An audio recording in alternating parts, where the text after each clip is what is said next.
Indo British advanced pain clinic నొప్పి మాయం surgery దూరం ఫర్ అపాయింట్మెంట్స్ 9155515563.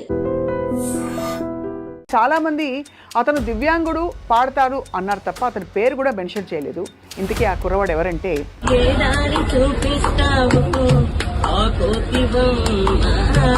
రాజు అద్భుతమైన పాట విని సాక్షాత్తు సజ్జనార్ గారు బహుశా ఇలాంటి టాలెంట్కి గొప్ప అవకాశం వస్తే బాగుండు అని చెప్పి కీరవాణి గారిని ఉద్దేశించారు. అఫ్కోర్స్ అంతకంటే ముందు తమన్ గారు ఈ పోస్ట్ చూసి స్పందించారు. రాజుకి నేను అవకాశం ఇస్తానని చెప్పి చెప్పారు. చీకటితో వెలుగే చెప్పెను నేనున్నానని నీకేం కాదని. రామాచారి గారు అద్భుతమైన గురువు. అండ్ అలాగే మన జయకుమార్ ఆచార్య గారు అయితే చెప్పక్కర్లేదు, ఆయన చాలా ప్రోగ్రామ్స్ వాయించారు. ఆయన కూడా ఎక్సలెంట్ గురువు. గిజిగాడు తమ గూడు వదిలి రాకున్నాడు సూర్యుడు రాలేడని. హృదయం ఉంది, ఇంత ఆర్తి ఉంది గొంతులో, ఇంత చక్కటి టాలెంట్ ఉంది, అన్ని అవకాశాలు కలిసి వస్తున్నాయి. ఎప్పుడైనా దేవుడి మీద కోపం వచ్చిందా నీకు? నా చిన్నప్పటి నుంచి ఇలా పుట్టానని నా మీద నాకే బాధ ఉండేది, కానీ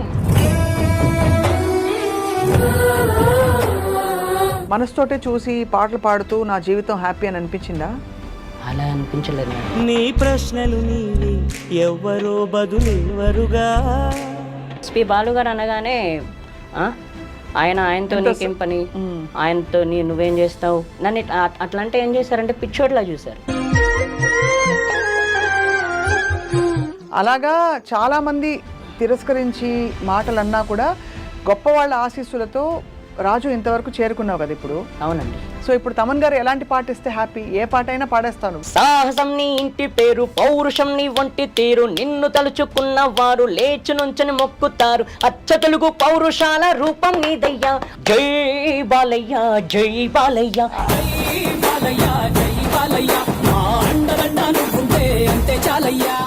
ఇటీవల కాలంలో అంటే ఈ గత 1-2 రోజుల్లో మనకి ఒక కుర్రవాడు వార్తల్లోకి ఎక్కాడు.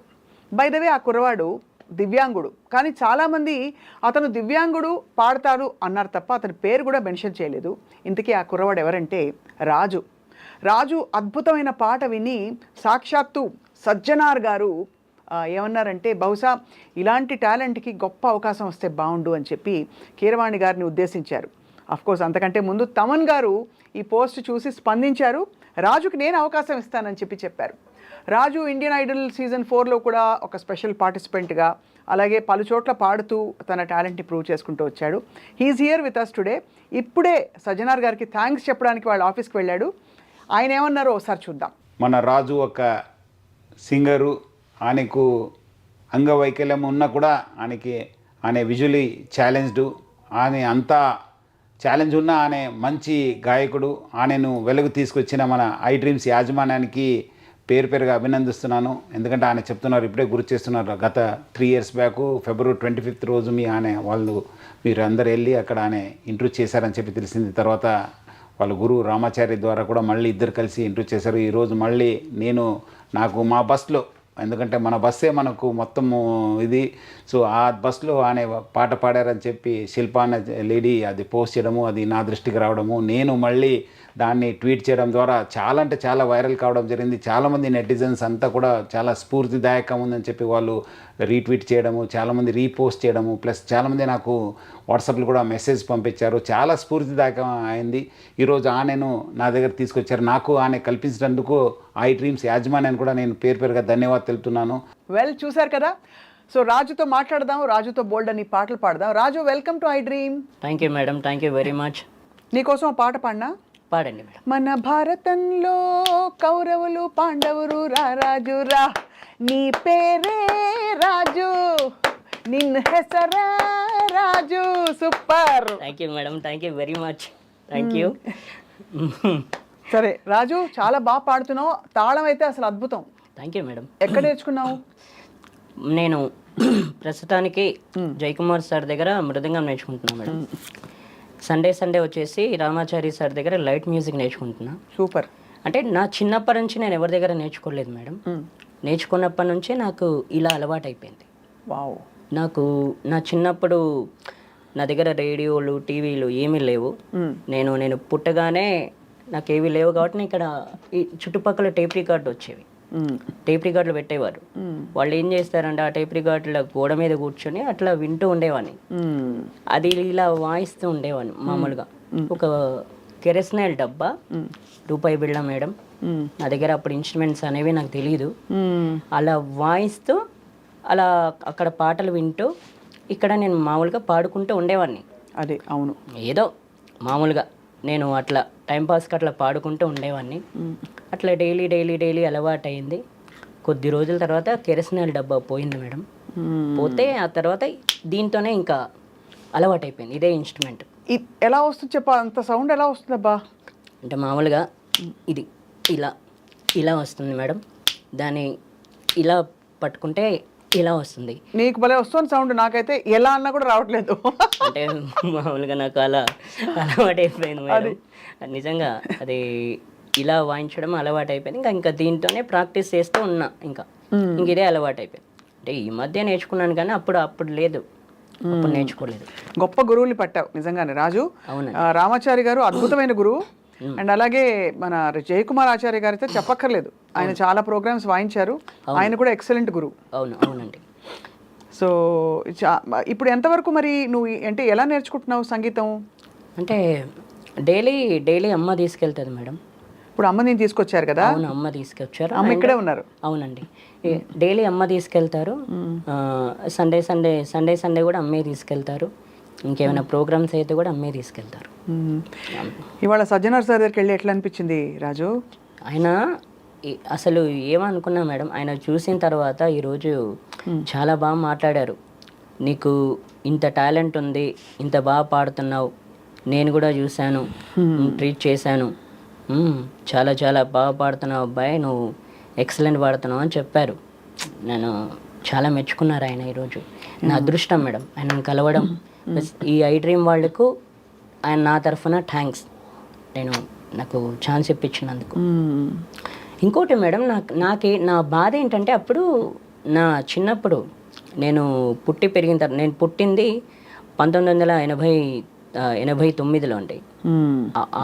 నేను పుట్టిన తర్వాత నాకు ఏది లేకపోయినా నాకు ఇక్కడ టేప్ రికార్డ్స్ అవి ఉండే కాబట్టి అలా ఇలా పాడుతూ ఉండేవాడిని. కానీ అందరూ వచ్చారు, ఊర్లో అందరూ చూశారు, కానీ అప్పట్లో ఎంకరేజ్మెంట్ లేదు, సపోర్ట్ లేదు. ఎంకరేజ్మెంట్ లేక ఇంకెవరిని అడుగుతాంలే అని చెప్పేసి ఇంకెవరిని అడగల. మామూలుగా కొంతమంది వచ్చేవాళ్ళు, పాడించుకునేవాళ్ళు, వెళ్ళిపోయారు, అంతేగాని విలేజ్ కదా. అవునవును, విలేజ్ అంటే ఎట్లా ఉంటుందంటే ఆ టైంలో ఎవరు పట్టించుకోరు, ఎవరు కూలి పనులు అవి ఇవి చేస్తుంటారు కదా, పట్టించుకోరు. ఇంకా ఆ తర్వాత మెల్లమెల్లగా కొంచెం బయటకు వెళ్ళడం స్టార్ట్ చేస్తే ఆ తర్వాత ఒక వ్యక్తి సోంభూపాల్ రెడ్డి అని అతను పరిచయం అయ్యాడండి 2008. అతను పరిచయం అయ్యి ఈ 2009లో కర్ణాటక వోకల్లో జాయిన్ చేశారు బుచ్చయ్యాచారి సార్ దగ్గర. అక్కడ నుండి మళ్ళీ ఇక్కడ మృదంగంలో జయకుమార్ సార్ దగ్గర జాయిన్ చేశారు అతనే. రామాచారి సార్ దగ్గర 2011లో అతనే జాయిన్ చేశాడు. జాయిన్ చేస్తే ఈ అబ్బాయిని ఎవరు తీసుకెళ్తారు, నేను వీడికి ఛార్జీ ఖర్చులు అయితే నేను ఇస్తా, ఎవ్రీ సండే తీసుకున్నాను అంటే అమ్మకు తెలియదు అని చెప్పేసి 5-6 వారాలు వచ్చారు నాతో పాటు. వచ్చి తీసుకెళ్లారు ప్రతి ప్రోగ్రామ్కు. అంటే నేను సంగీతం నేర్చుకోక ముందు కూడా ప్రతి ప్రోగ్రామ్స్కి వచ్చేవాడు అతను. ప్రతి ప్రోగ్రామ్స్కు ఏ ప్రోగ్రామ్ అయితే ఆ ప్రోగ్రామ్కు తీసుకొచ్చేవాడు.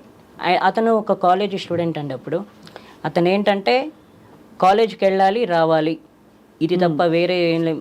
కానీ నన్ను చూసుకునేవాడు ఆయన. ఇంకా మరి కాలేజీ ఎట్లా చదివాడో తెలియదు కానీ ఏదైనా ఇట్లా ప్రోగ్రామ్ అవుతుందన్న అంటే కాలేజ్ వదిలేసుకొని కూడా నాతో పాటు తిరిగాడు అతను. మామూలుగా ఇప్పుడు మీరు చూడండి, బయట ఎవరు అంతా చేయరు, కష్టం. మీరు జర్నలిస్ట్, మీరు కూడా చూస్తుంటారు, బయట జరిగేవి మీకు కూడా తెలుస్తూ ఉంటాయి కాబట్టి అట్లా ఎవరు చేయరు. కానీ అతను కాలేజ్ కూడా వదులుకొని నా కోసం తిరిగాడు.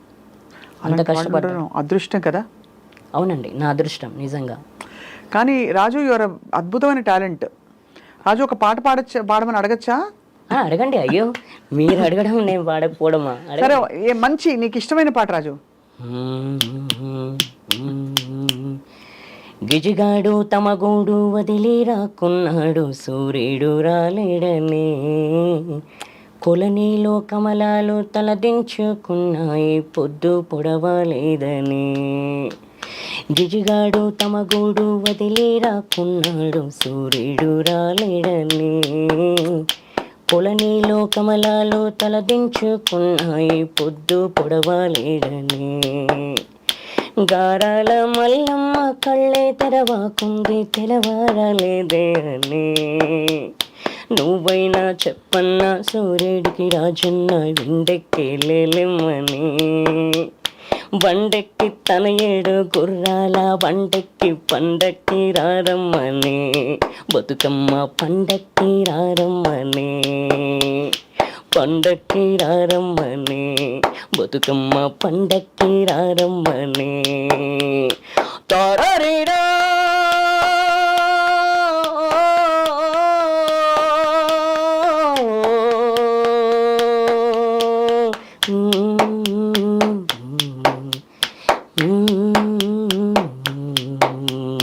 నడుమింట సూర్యుడు నిప్పుల్లో చెరిగేడు, పసికందు పడుకుండని. నడుమింట సూర్యుడు నిప్పుల్లో చెరిగేడు, పసికందు పడుకుండని. నువ్వైనా చెప్పన్నా సూర్యుడికి రాజన్న మబ్బు చాటుకి రమ్మని. నా బిడ్డకి రవ్వంతాలకిమ్మని. కంటికి రెప్పల కాచుకున్నా గాని నీ మీదే నా కంటి చూపు. నువ్వైనా చెప్పన్నా మల్లమ్మకు రాజన్న ఇల్లు దాటి పోవద్దని. దయచేసి నీ దరికి రావద్దని. ఇల్లు దాటి పోవద్దని, దయచేసి నీ దరికి రావద్దని.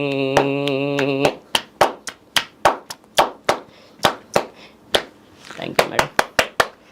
కళ్ళల్లో నీళ్ళు వచ్చేసాయి నాన్న. Thank you. ఎంత ఎంత ఆర్తి ఉంది వాయిస్ లో నీకు. Thank you very much. చాలా పెద్ద పెద్ద వాళ్ళు ఇప్పుడు ఇండియన్ ఐడల్లో విన్న వాళ్ళందరూ కూడా ఏమని ఉంటారు రాజు? ఏమన్నారు అందరూ? మురిసి ముక్కలైపోయారా? తప్పకుండా. అవును మేడం, చాలా నిజంగా నిజంగా హ్యాపీ, సంతోషపడిపోయి ఉంటారు ఎంత మంచి వాయిస్ విని. అవును అవును మేడం, నిజంగా చాలా. రాజు, మరి ఇన్ని పాటలు నేర్చుకుంటూ క్లాసికల్ కూడా నేర్చుకున్నావు కదా, కచేరీలు ఏమైనా చేసావా ఎప్పుడైనా? నేను కచేరీలకు వెళ్ళలేదు మేడం. ఇప్పుడు ప్రస్తుతానికైతే రామాచారి సార్ ప్రోగ్రామ్స్ అయితే వెళ్తా. అక్కడ పాడతావా? వాళ్ళతో పాడతా. రవీంద్ర భారతి, చిక్కడపల్లి త్యాగరాయ గాన సభ, రవీంద్ర భారతి అండ్ చిక్కడపల్లి త్యాగరాయ గాన సభ, సుందరయ్య విజ్ఞాన పార్క్, ఇక్కడికి వెళ్తుంటాను. వాళ్ళు అంటే అమ్మే తీసుకెళ్తుంది. ఎల్ఎంఏ అమ్మ అక్కడి నుంచి ఇందాక నుంచి చూస్తున్నారు. అవునండి, తీసుకెళ్తారు. నీ పాట విని అమ్మ ఏమంటుందో? అమ్మ ఏమంటావు అట్లా అలా అంటారు. అమ్మ చాలా రెస్పాన్సిబిలిటీ, ఆవిడే తీసుకొస్తారు, తీసుకెళ్తారు. ఇంకెవరెవరు నీకు అన్నదమ్ములు అక్క చెల్లెళ్ళు ఉన్నారా? 3 అక్కలు 1 చెల్లి మేడం. 3 అక్కలు 1 చెల్లి. అయితే వాళ్ళందరూ పెళ్ళిళ్ళు అయిపోయాయి. ప్లస్ మా బావ వచ్చేసి కానిస్టేబుల్. ఓహో, కానిస్టేబుల్. ఒకప్పుడు మాదాపూర్లో చేశారు, ఇప్పుడు శంషాబాద్ పాత పిఎస్, మళ్ళీ ఇప్పుడు తర్వాత అరంగడ్ మైలాదేవులపల్లిలో చేస్తున్నారు. వాళ్ళు మా ఇంటి దగ్గర ప్లాట్ తీసుకున్నారు, ఇంకా ఇక్కడే ఉంటున్నారు. మమ్మల్ని వాళ్ళే చూసుకుంటూ చక్కగా. అవునండి, అందరి కుటుంబం కలిసిమెలిసిగా ఉంటున్నారు చక్కగా. అవునండి. నీ టాలెంట్ చూసి వాళ్ళు కూడా చాలా మురిసిపోయి ఉంటారు. అవునండి, చాలా చాలా ఎంకరేజ్ చేస్తారు. వాళ్ళు కూడా చేస్తుంటారు. ఇప్పుడు వాళ్ళ ఎంకరేజ్మెంట్ లేనిది లేము. ఎప్పుడైతే పెళ్ళయిందో ఎదురు చూస్తుంటారు, అరే వీడికి ఏమన్నా ఛాన్స్ వచ్చింటే బాగుండు, ఎప్పుడు పాడతాడు, అక్కడిక్కడ ఎదురు చూస్తుంటారు వాళ్ళు. అది నిజంగా నా అదృష్టం మేడం. ఎందుకంటే వీళ్ళు కూడా ఎంకరేజ్ చేయడం. మా చెల్లి, మా బావగారు కూడా నేను ఏదైనా ప్రోగ్రాంకు వెళ్ళకపోతే నేను అన్నం తినను, నేను ఏదైనా అలుగుతానని చెప్పేసి మా అమ్మగారితో పాటు మా బావ మా చెల్లికి కూడా అలవాటు తెలిసిపోయింది అది ఆ విషయం. సో అట్లా వాళ్ళు నిన్ను ఎంకరేజ్ చేస్తూ చూసుకుంటున్నారు చక్కగా. అవునండి, బాగా చూసుకుంటున్నారు. రాజు, నీకు ఇంత హృదయం ఉంది, ఇంత ఆర్తి ఉంది గొంతులో, ఇంత చక్కటి టాలెంట్ ఉంది, అన్ని అవకాశాలు కలిసి వస్తున్నాయి. ఎప్పుడైనా దేవుడి మీద కోపం వచ్చిందా నీకు? మేడం నాకు అలాంటిది ఏం లేదు మేడం. ఎప్పుడు దేవుడి మీద ఎవరి మీద కోపం రాలేదు. ఎందుకంటే నా చిన్నప్పటి నుంచి ఇలా పుట్టానని నా మీద నాకే బాధ ఉండేది, కానీ దేవుడి మీద మాత్రం నాకు ఎవరి మీద కోపం వచ్చేది కాదు. నేను ఎప్పుడైతే ఇలా పుట్టానో కానీ అనుకుంటూ ఉండేవాడిని, నాకు తెలియదు అసలు అప్పుడు ఆ టైంలో తెలియదు ఎవరన్నా తీసుకెళ్తే వెళ్ళాలి చేయాలి. ఇంట్లోనే కూర్చునేవాడిని కదా, బయట ఫ్రెండ్స్ ఎవరిని కలిసేది లేదు, ఇంట్లోనే ఉండాలి. ఇలా ఎన్నాళ్ళు అని అనుకునేవాడిని. కానీ సింగింగ్ ఒక పాట ఛాన్స్ రావాలనుకున్నాను, కానీ నేను ఎప్పుడు కానీ ఎవరిని తిట్టుకోలేదు. సో నువ్వు పుట్టుక నుంచే నీకు ఇలా ఉండింది, అంటే నీకు దివ్యాంగుడివే కదా నాన్న? అవునండి. సో ఎప్పుడు నీకు అనిపించలేదా ప్రపంచాన్ని చూడాలనే ఒక తపన ఉంటుంది కదా, మనసుతో చూస్తున్నావు నువ్వు? అనిపించిందండి.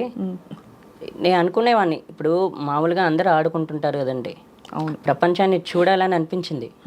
చూడాలి ఇట్లా అప్పుడప్పుడు అనిపించింది, ఎందుకు ఇలా పుట్టాను, అసలు ఎందుకు ఇలా ఉన్నాను, అసలు అందరూ ఆడుకుంటున్నారు, అందరూ చిన్నపిల్లలు కదా, నేను కూడా చిన్నపిల్లని అప్పుడు ఆ టైంలో, అందరూ ఆడుకుంటున్నారు చేస్తున్నారు, నేను ఎందుకు ఇలా ఉన్నానని నాకు అనిపించింది.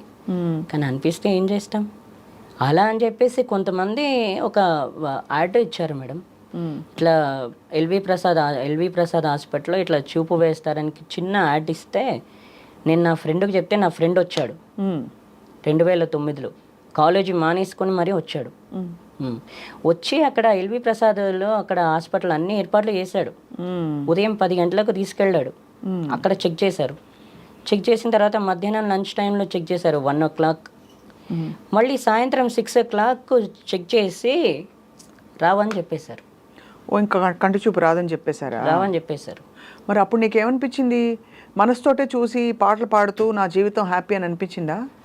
అలా అనిపించలేదు మేడం, వచ్చుంటే బాగుండేది అనిపించింది. అయ్యో తండ్రి. ఎందుకంటే మామూలుగా ఏంటంటే నేను చిన్నప్పటి నుంచి చూపు ఉంటే ఎక్కడికైనా వెళ్ళేవాని కదా, కానీ ఎవరినైనా కలిసేవాని కదా. ఇప్పుడు ఏంటంటే ఎవరినైనా కలవాలన్నా ఎక్కడికైనా వెళ్ళాలని ఎవరి మీద ఆధారపడాలి.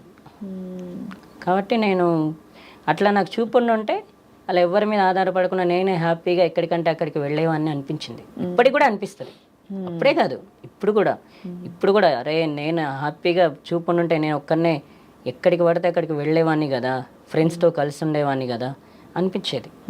ఇప్పుడు కూడా అనిపిస్తుంది, అప్పుడే కాదు, నా టైం అంతే.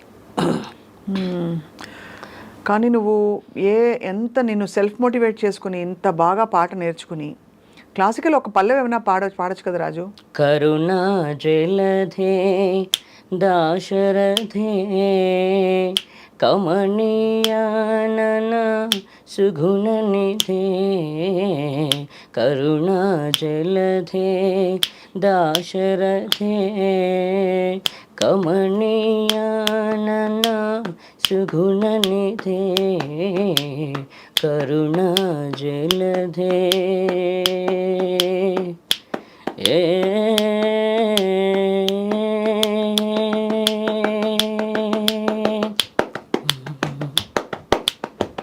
నీమయమే గాలిలలో నిన్నే మనినే దూరుదును, నీమయమే గాలిలలో నిన్నే మనినే దూరుదును, కరుణా జలధే దాశరథే కమనీయానన సుగుణ నిధే, కరుణా జలధే.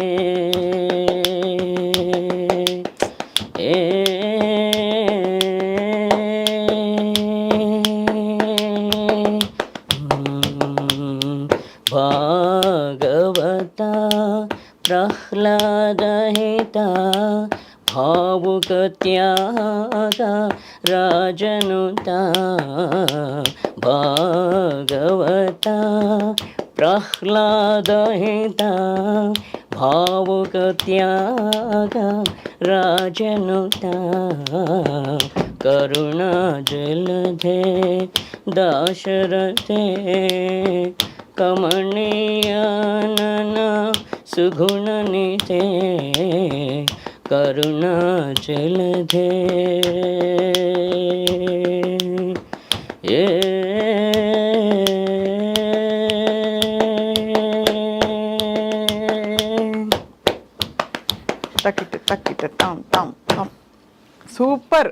Thank you madam, thank you very much. నీ ఫేవరెట్ సింగర్ ఎవరు రాజు? నా favourite singer SP Balu sir. అందరికీ అంటే చూడండి మేడం, మామూలుగా నేను ఆయన నా చిన్నప్పుడే కలవాలనుకున్నా 1994లో అనుకున్నాను మేడం. 1994లో నేను ఆయనను కలవాలనుకున్నా, అంటే రేడియో వచ్చిన తర్వాత కలవాలనుకుంటే అక్కడ ఏం చేశారంటే చిన్న చూపు చూశారు నన్ను. ఎక్కడ? ఆయనను కలవాలి మా ఊర్లో పిచ్చోడు, అంటే పిచ్చోడ్లా చూశారు ఆ టైంలో. కలవాలనుకున్న పాపానికే ఆ రోజు నన్ను పిచ్చోడ్లా చూశారు అందరూ. కల్పించలేకపోయారు ఎవరు. ఒక ఆయన శంషాబాద్లో నేను నువ్వు బాగా ఫుడ్ తింటే 6 monthsలో కల్పిస్తానని చెప్పేసి, నేను పేరు చెప్పకూడదు కానీ ఆయన అన్నారు. ఆయన ఏం చేశారంటే 6 months తర్వాత చేతులు ఎత్తేసారు. నేనేమనుకున్నా అంటే నేను ఎలాగో అంటే ఆయనను కలిసి ఆయన ముందు పాడి, చిన్నతనం అండి అప్పుడు, చిన్నతనం నేను పాడుతున్నా, ఆయనను కలిసి ఆయన ముందు ఒక పాట పాడి ఆయనకు నచ్చితే నేను సింగర్ అవుతా, ఆయనను సింగింగ్ అంటే సంగీతం నేర్చుకోమంటారా లేకపోతే ఏం చేయమంటారా, ఒక్కసారి ఆయనను కలుసుకొని చేద్దామని అనుకుంటే కల్పించలేకపోయారు. ఎవ్వరు కల్పించలేకపోయారు. ఆ తర్వాత ఏమనుకున్నానంటే ఇంకెవరితో చెప్పకూడదు, అయినా నా మైండ్లోనే ఉంచుకోవాలి. ఎందుకంటే అందరికీ చెప్తే ఏం లాభం, వేస్ట్. ఇంకా తర్వాత ఎవరితో చెప్పకూడదు అని చెప్పేసి ఎవరితో చెప్పలే. ఈ చెప్పకపోవడం వల్ల ఎప్పుడు కలిశానంటే 2014 సండే రోజు కలిశాను. ఎవరి వల్ల? రామాచారి సార్ వల్ల కలిశాను. ఆయనతో చెప్పాను, సార్ ఇట్లా నేను ఎస్పి బాలు గారిని కలవాలనుకుంటున్నా అంటే, ఆయన మన క్లాస్కి వస్తారు, వచ్చినప్పుడు కల్పిస్తానని చెప్పారు. కల్పించారు. కల్పించి ఆయన మాట్లాడగానే చాలా హ్యాపీ అనిపించింది. ఇంకా నా ఆనందానికి అద్దులు లేవు. చాలా హ్యాపీ అనిపించింది ఆ రోజు. నిజంగా మేడం, అసలు ఆ టైంలో ఎవ్వరూ అంత ఎంకరేజ్ చేయలేరు. కల్పించడానికి కూడా కనీసం సరే అంటున్నాడు కదా, కొంచెం ఇప్పుడు ఒక రోజులో పని ఒక 5-6 రోజులు అవుద్ది. ఇప్పుడు ఆయన దగ్గర అపాయింట్మెంట్ తీసుకోవడానికైనా కనీసం ఒక 5-6 రోజులు పడుద్ది కదా. నా గురించనే కాస్త కష్టపడాలి కదా. పట్ల మనకి ఎందుకులే, కలిస్తే మనకేంటి, కలవకపోతే మనకేంటి అవసరం. ఎస్పి బాల నన్ను అట్లా అంటే ఏం చేశారంటే పిచ్చోడ్లా చూశారు. మీ ఊళ్ళోనా? మా ఊర్లోనే. అదే మాటలు పడ్డావా అక్కడ? అవునండి. ఎస్పి బాలు గారు అనగానే ఆయనతో నీకేం పని, ఆయనతో నువ్వేం చేస్తావు, ఆయనతో నీకేం అవసరం, ఇట్లాంటి క్వశ్చన్లు వేశారు. బయట కూడా శంషాబాద్ దగ్గర, ఇప్పుడు నేను మామూలుగా శంషాబాద్ వెళ్ళి కలిస్తే ఆయనతో నీకేం పని, నువ్వేం చేస్తావు, నీకేమొచ్చు, ఇలా ఏళం చేసిన వాళ్ళు కూడా ఉన్నారు ఆ టైంలో. ఇప్పుడు చూడు, ఆయనే దీవించి వాళ్ళ ఇంతమంది నీ పాటని గుర్తించి నీకు అవకాశం ఇస్తున్నారు కదా మేడం. ఆ టైంలో ఎట్లా ఉంటుంది, నేను ఏదైతే రీచ్ అవ్వాలనుకున్నా అట్లా చేస్తే నాకు బాధ అనిపించదా? తప్పకుండా వేస్తుంది, ఎవరికైనా బాధ అనిపిస్తుంది రాజు. ఇప్పుడు మీరు ఉన్నారు, నేను మీ ముందు చెప్తాను, మీరు ఒక మాట అంటే నాకు అనిపించదా, నీకెందుకు, నీకేం అవసరం అంటే ఎట్లుంటుంది? అస్సలు చాలా బాధేస్తుంది.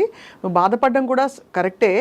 అయితే నేనేమంటున్నానంటే, అప్పుడు పడ్డ బాధకి ఇప్పుడు తమన్ గారు నంబర్ 1 మ్యూజిక్ డైరెక్టర్ నీ చేత పాడించడం అంటే చాలా పెద్ద డెవలప్మెంట్ కదమ్మా. అయ్యో థ్యాంక్ యూ మేడం.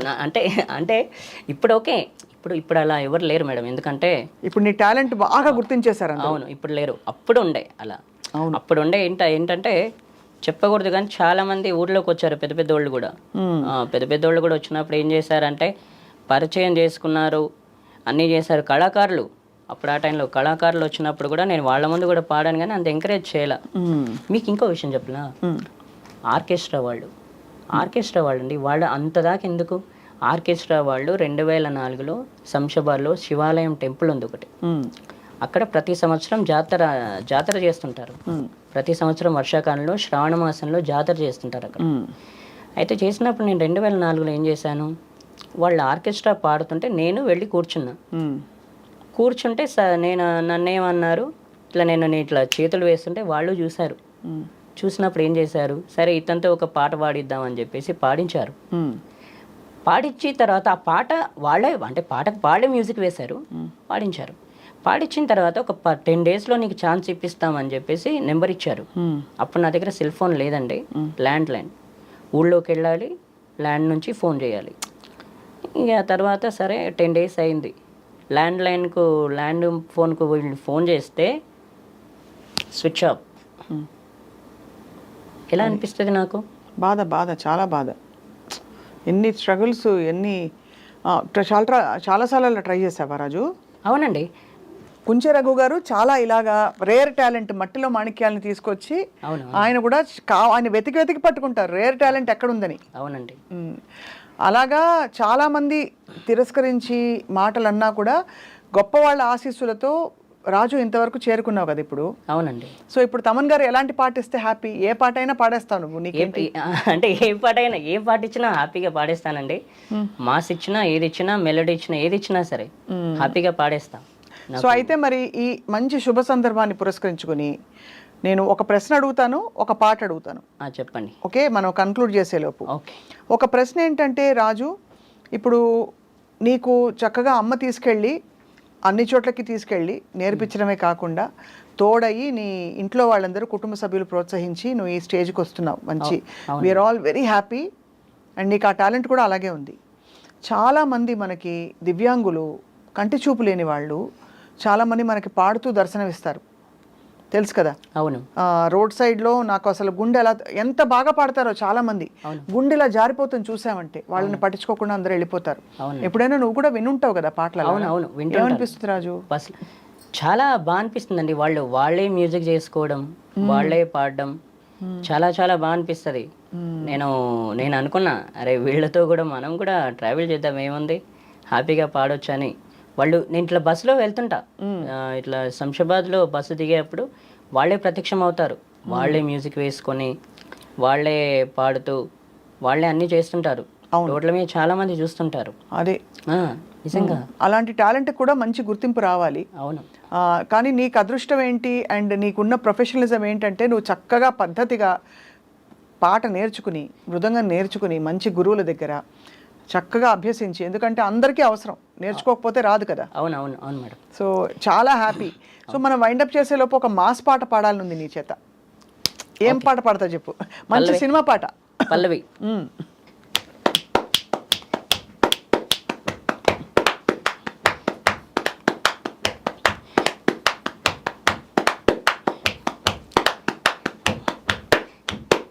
సాహసం నీ ఇంటి పేరు, పౌరుషం నీ వంటి తీరు, నిన్ను తలుచుకున్న వారు లేచి నుంచని మొక్కుతారు. అచ్చ తెలుగు పౌరుషాల రూపం నీదయ్యా, అలనాటిమేటి రాయలోరు తేజం నువ్వయ్యా. మా తెల్లవారే పొద్దు నువ్వై పుట్టినావయ్యా, మా మంచి చెడ్డల్లోనే చెత్త కట్టినావయ్యా. జన్మ బంధువంటూ నీకే జై కుట్టినామయ్యా.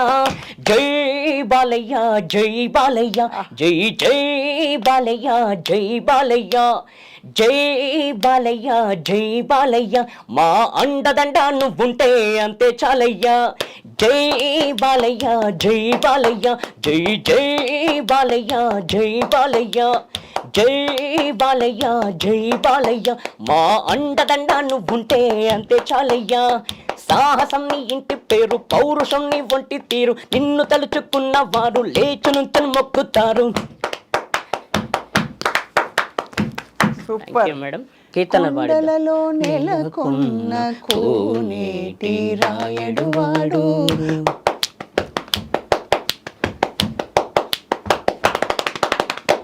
కొండలలో నెలకొన్న కోనేటి రాయడు వాడు, కొండలంత వరములు గుప్పెడు వాడు, కొండలంత వరములు గుప్పెడు వాడు, కొండలలో నెలకొన్న కోనేటి రాయడు వాడు, కొండలంత వరములు గుప్పెడు వాడు, కొండలలో నెలకొన్న కోనేటి రాయడు వాడు.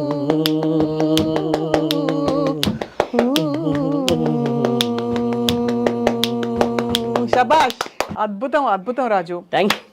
చాలా చాలా ఐ థింక్ చూసే వాళ్ళందరూ ఇవాళ ఫుల్ జోష్తో నిండిపోయారు. తప్పకుండా. నీకు ఆల్ ద బెస్ట్. మళ్ళీ మళ్ళీ నువ్వు రావాలి మా స్టూడియోకి, మనం బోల్డ్ పాటలు పాడుకోవాలి. అయ్యో తప్పకుండా మేడం, తప్పకుండా. మీరు కూడా బాగా పాడుతున్నారు, చాలా చాలా మీకు కూడా కృతజ్ఞతలు. థ్యాంక్ యూ రాజు. అమ్మకు కూడా థ్యాంక్స్, ఇంత దూరం తీసుకొచ్చినట్టు. అమ్మగారి పేరు చెప్పలే రాజు. సత్యమ్మ అండి. సత్యమ్మ గారికి థ్యాంక్స్, చాలా చాలా థ్యాంక్స్. ఓపిక్గా కొడుకుని ఇలా తీసుకుని అన్ని చోట్లకి వెళ్ళడం అంటే అంత మంచి తల్లి ఉండడం, తల్లి ఆశీస్సుల్ని ఉండబట్టే ఇవాళ ఇంత మంచి పేరు తెచ్చుకుంటున్నావు తారాజు. నీకు ఆల్ ది బెస్ట్. అయ్యో thank you madam, thank you very much మీకు. ఇంకోటి మిమ్మల్ని గెలవడం నిజంగా నా అదృష్టం. ఎందుకంటే మీ వాయిస్ బిగ్ ఎఫ్ఎంలోనే వినడమే. బిగ్ ఎఫ్ఎంలో ఇంకోటి దూరదర్శన్ యాదగిరిలో మీరు అన్నమాచారి కీర్తనలు పాడుతుంటారు కదా, పాడాను. అవి వినడమే తప్ప మిమ్మల్ని కలుసుకోవడం అనేది ఫస్ట్ టైం నాకు. నిజంగా నా అదృష్టం. Thank you. నాకు కూడా అదృష్టం నిన్ను కలవడం రాజు. అయ్యో చాలా థ్యాంక్స్ మేడం నిజంగా. సో తమన్ పాట అవ్వగానే, తమన్ గారి పాట రికార్డింగ్ అవ్వగానే కలుద్దాం. తప్పకుండా తప్పకుండా madam. Thank you very much.